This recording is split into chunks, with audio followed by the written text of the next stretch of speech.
Hi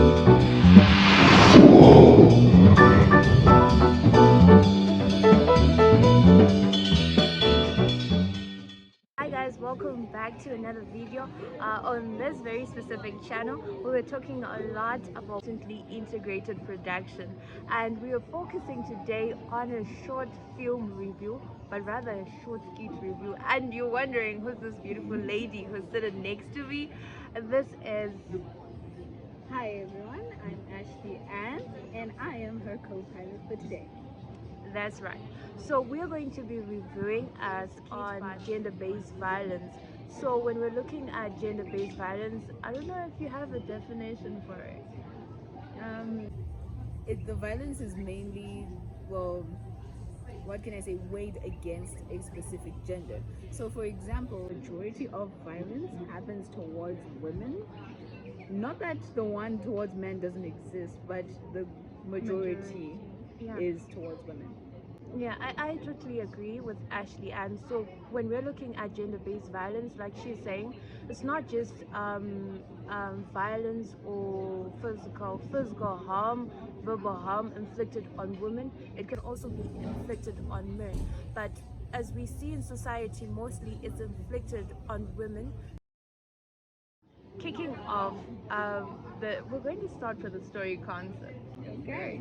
Yes. And I lost my train of thought when we were talking about how they titled it, and they titled it she married an insecure man and see what happened next. I'm like, what a title, what a title. But we're not here for the title, we're here for what's on screen, because we're looking at on the on-screen things. Story concept wise, we were having previous conversations about this skit. I was writing notes because Ashley Ann was spitting bars, guys.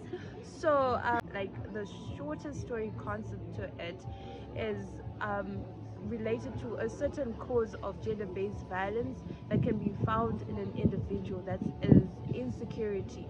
So we find a man who is insecure and who's trying to have control over the woman he claims to love. Now that control, it comes out in the so we're still on the story concept of things. And Ashley Ann, how original do you think the idea is? Well, they do skits, and skits are mainly inspired by already existing themes. So the general theme of a gender-based abusive relationship is quite common. If you are an avid watcher of, let's say, Tyler Perry movies, or even the one that comes to mind at the top of my head is Diary of a Mad Black Woman. You'll see that those are stories and movies that really heavily center on gender-based violence, especially towards the woman. And one thing I really love about things that are cliche is that it's less about the clichéness of the theme rather than it is about the delivery of the story. How well is it presented? How is the story flowing? And so that's where the originality was. The originality was in the delivery rather than it was in the theme. Let's talk about what themes are there. We know men abuses women. Something that happens in society is gender-based violence, and they have just circled one cause of it, insecurity, and they have brought it into context. So it's original. So it's original, and the delivery, like, actually took the words out of my mouth. It is what it is. They did what they did, and it is what it is. Yeah, and when Ashley was speaking, she was also touching on the themes. This is why I had to bring someone. Now the camera person is like, what about me? Anyways, this is why I had to bring Ashley along, because I love how she develops ideas and themes, and how we can have real conversations. Even in 1 minute, we can have a conversation that touches on so many things. So Ashley was going on to the themes of this very specific skit, and she was talking about how the idea is cliches. Men abuses women, but how it's been delivered now. How many themes do, okay, before we even go to how it's been delivered, I think you've touched on that. let's talk about what themes are there. We know man abuses women. What are the themes there? Well, you see a lot of themes actually. It's a short skit, but there are other themes that do pop up. For example, the theme of love in of itself, right? I love the part whereby she's conflicting about herself, whereby she's seeing the fruits of this man being abusive, and she's like, but I still love him. We see these themes of envy, Greed, jealousy, all of that. Yeah. So this skit, like you said, it's 8 minutes, but in this 8 minutes, it's so packed with so much that I think, in terms of themes, they did very well to bring up the themes.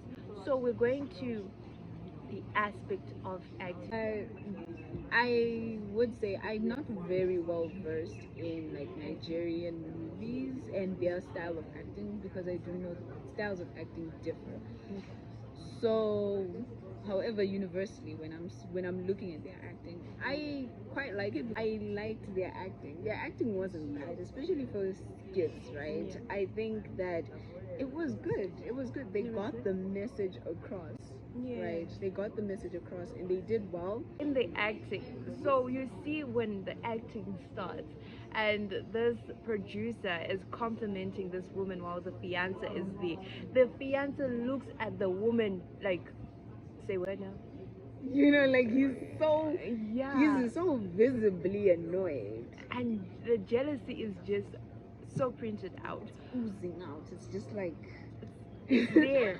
So the acting there that on was point. good. That was good. And we see how naive, is naive a wrong word to use for the lady, like for her character, how she is portrayed. Now we're looking at character and acting. So like she is portrayed as a person who you say the saying about how there's a mirage or something that's closing her eyes and stuff. Yeah, she has what we call rose-colored glasses on. Mhm. Yeah, so those basically make everything rosy. And what you're saying, she was naive, is actually the right term to use, because when a person is naive, they think everything is just going to be a bed of roses. Like you can see it even when she's like defending this person and their abusive. Like, and we also move on to another character. The producer is like a very minor character. I think Yeah. he did what he was supposed to do and he went out. Yeah. Now the wisdom lady, I think from the way she's dressing, the way she's sitting like this, the way she is breaking down things slowly, like love without wisdom destroys. And you're there like, She really was speaking like the voice of wisdom. That she spoke wisdom, that's so good. and it was so overshadowed by someone else, and just like, I know it's old school, we're new school. I was you know? about, like, Ashian is reading my mind. I was about to jump into that, and the lady goes like this. She says, no, you should do A, B, C, D. And this young lady is like, no, you're just old schools. And she goes, wisdom is never old and it's schooling. And we're like, this woman is spitting. She is fire. fitting. So, in terms of her character as the wise person in that very film or short skit, she did well. She did very well to deliver what she was supposed to deliver. It brings out in their acting, for when we're learning acting and integrated production skills, we say acting is reacting. So the way they were reacting to situations was so on point. We see this girl being ignorant, like that's another thing that comes. Her ignorance is also a cause of the gender-based violence that she then faces, because she's like, oh, it's not a tiger, it's just like a cute puppy with lines.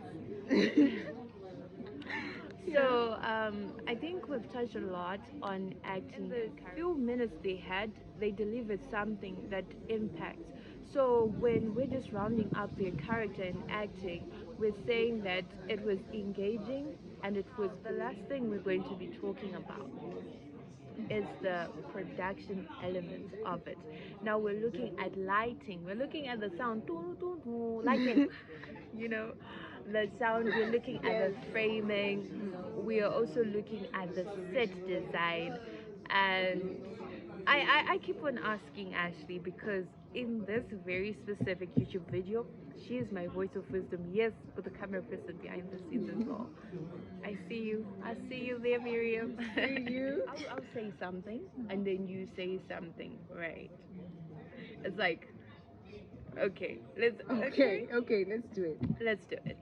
So I'm going to start with sound because sound is something that was like funny for me that we're talking about. Like in Niger, in every Nigerian movie, now you don't know if the sound sounding. You know now. There's somebody who's about to with somebody.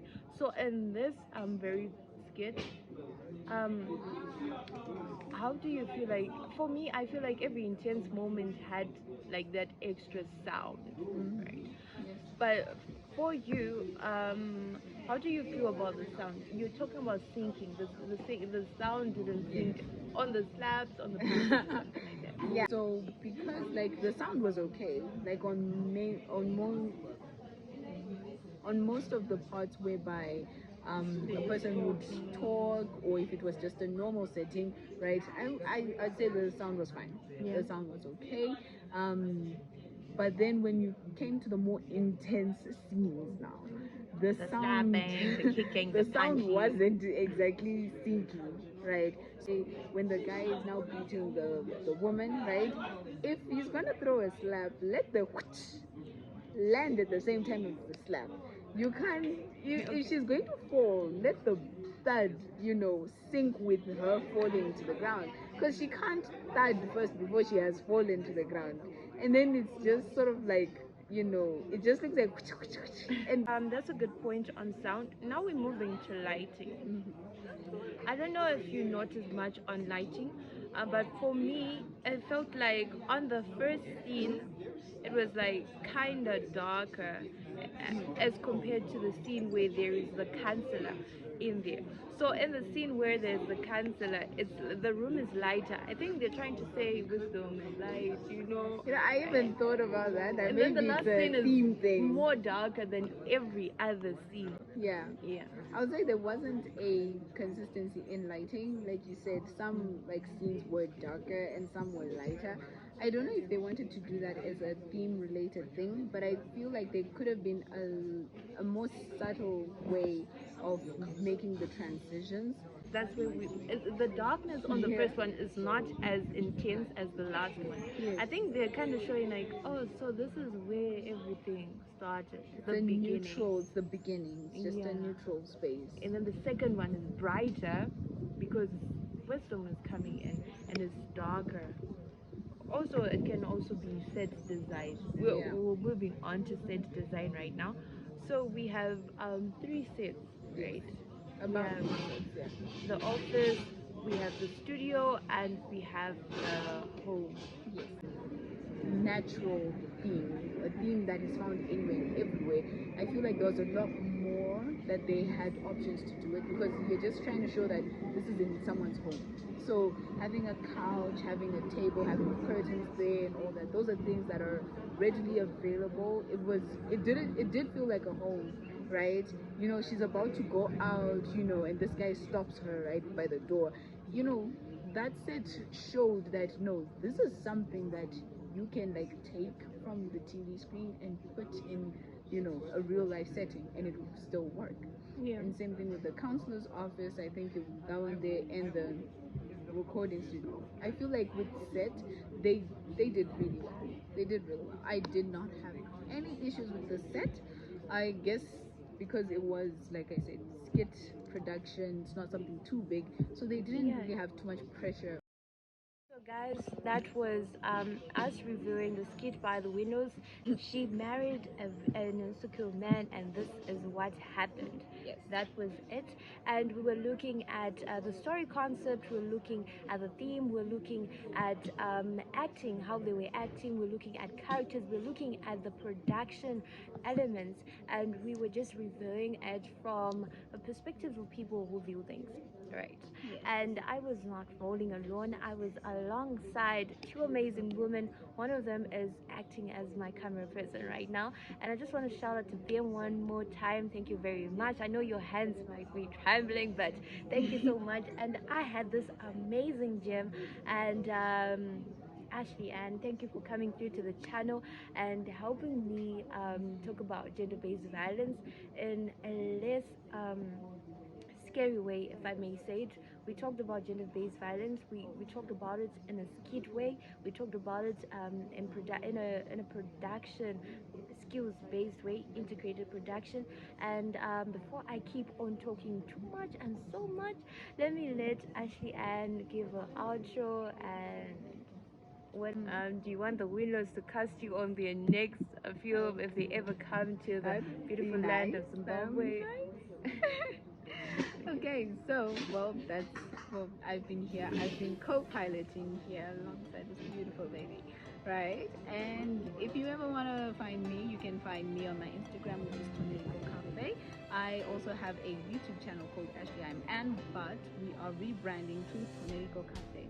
I now recently started making more podcasts, and so these podcasts are mainly focused towards enriching people when it comes to life. So thank you.